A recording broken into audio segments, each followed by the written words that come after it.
नमस्कार, देव न्यूज में आपका स्वागत है। आइए आज हम बात कर रहे हैं तीसरे चरण जनपद जालौन की।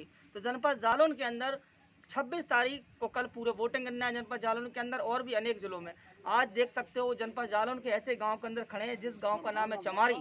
इस गांव के अंदर भी अनेक लोग प्रधान प्रत्याशी के रूप में दावेदारी कर रहे हैं। खासकर मुस्लिम समुदाय के नौजवान साथी अधिकतर इस ग्रामीण क्षेत्र से प्रत्याशी के रूप में उतरे हैं। तो आइए आज हम बात कर रहे हैं ग्राम चमारी से। हमारे बीच में खड़े हैं नौशाद आलम मंसूरी साहब। इनसे जानते हैं कि आखिरकार किस मुद्दे को लेकर दूसरी बार चुनावी मैदान में आए हैं। ये पहली बार बताया जा रहा है कि पिछली बार खड़े हुए थे तब इन्हें 11 वोटों से हार का सामना करना पड़ा हुआ था। आज जानते हैं कि आज आखिरकार किस प्रकार 20 दिन का सफ़र ग्राम चमारी से मिल रहा और मिला है। हाँ जी नौशाद जी, ये बताइए किस प्रकार का आपका 20 दिन का सफ़र रहा अभी। जी पहले तो गांव की जनता के लिए हाथ जोड़ के नमस्कार।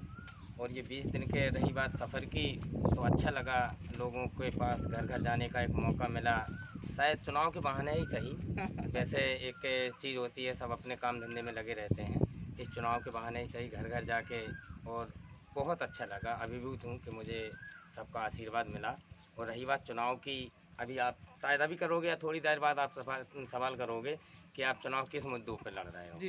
तो पहले तो मैं ये चीज़ बताना चाहूँगा कि रोजगारी, ये बेरोजगारी हो या हो पलायन जी, हम गलत हैं। हम सोचते हैं कि सांसद, विधायक, मुख्यमंत्री या किसी के ऊपर लांछन लगाते हैं कि पलायन हो रहा है। जैसे कि एक अमर उजाला का सर्वे है जो अपना बुंदेलखंड झांसी स्टेशन का है कि 5000 से अधिक लोग रोज़ पलायन करते हैं बुंदेलखंड से। अब ये कोरोना काल का छोड़ दो तो मेरा मानना है कि अगर ग्राम प्रधान चाहे तो इस पलायन को भली भांति रोक सकता है। सही।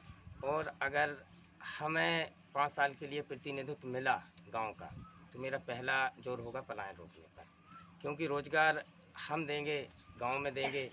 सरकार से जो भी सहायता आती है शायद हम उसका 0.कुछ% भी पब्लिक तक नहीं पहुंचाते।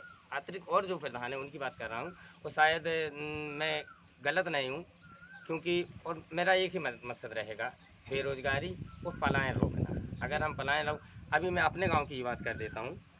31 मार्च को मैं प्रवासी मजदूर मैं खुद हूँ, मैं इंदौर से आया हूँ। 2008 से मैं इंदौर में रह रहा हूँ, कभी अस्थायी रूप से रह रहा हूँ। तो 31 मार्च को जब मैं आया यहाँ पे तो मैंने देखा हमारे यहाँ 280 लोग प्रवासी मजदूर थे। अच्छा। मतलब 1116 की वोटिंग है हमारी ग्राम पंचायत की, हमारे यहाँ 715 की वोटिंग है। तो उसमें से 280 से ज़्यादा लोग प्रवासी मजदूर हैं। तो क्या सर आपको लगता नहीं है कि एक प्रधान इस पलायन को रोक सकता है, ये जो प्रवासी मजदूरों की गिनती कम कर सकता है?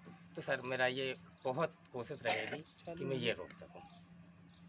मुखिया जी, एक सवाल आपसे ये है, जिस तरीके से पिछली बार भी आप चुनाव में लड़े थे, सुना है हमने, वो 11 वोटों से कहाँ हेरफेर हो गई थी, कहाँ आशीर्वाद से चूक हो गई थी? सर पहले तो मैं आपको एक चीज़ बता दूं कि मैं जातिगत राजनीति नहीं करता, और सही तो ये मैं राजनीति ही नहीं करता। और रही बात ये कि शायद हम लड़के थे, वैसे बैठे और प्रधानों से जो ऊब चुके थे तो उनकी बातें करते थे कि ये वो करके, तो सबने कहा कि आप चुनाव लड़िए। मैं चुनाव मैदान में आया और हम लोगों ने चुनाव लड़ा, तो शायद हो सकता है कि मुझे किसी सारथी की कमी महसूस हुई, मैं नहीं लड़ पाया चुनाव। मेरी उम्र मुझे धोखा दे गई, मैं 28 साल का था, तो मुझे इन चीज़ों का सामना करना पड़ा कि लड़कपन है, ये है, वो है, तमाम प्रकार की कुछ अभद्र टिप्पणियों का भी सामना करना पड़ा। तो होते होते हालांकि हम लड़कों ने अच्छी मेहनत की। अभी कितना आशीर्वाद मिल रहा है आपको इस बार?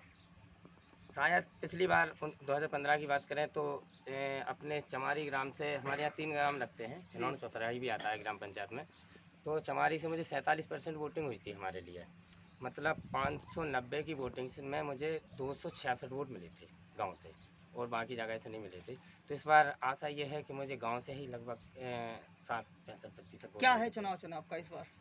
चुनाव चिन्ह, हाँ, इस चीज़ के लिए मैं, जो जनता मुझे सुन रही है उनसे निवेदन करना चाहूँगा कि 7वें नंबर पे कैरम बोर्ड हमारा चुनाव चिन्ह है, जिसे आप अपना मत और आशीर्वाद देकर भारी मतों से विजयी बनाएं।